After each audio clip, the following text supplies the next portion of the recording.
ای در رخ تو پیدا انوار پادشاهی، در فکرت تو پنهان صد حکمت الهی. کلک تو بارک الله بر ملک و دین گشاده، صد چشمه آب حیوان از قطره سیاهی. بر اهرمن نتابد انوار اسم اعظم، ملک آن توست و خاتم فرمای هر چه خواهی.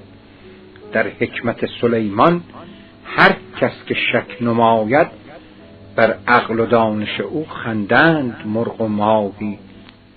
باز ارچه گاه گاهی بر سر نهد کلاهی، مرغان قاف دانند آیین پادشاهی.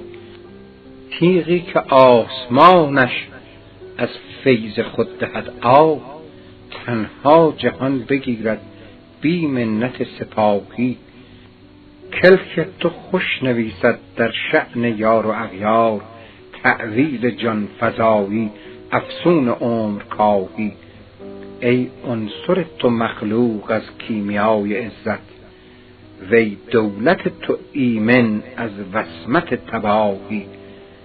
ساقی بیار آبی از چشمه خرابات، تا خرقه ها بشوییم از عجب خانقاهی.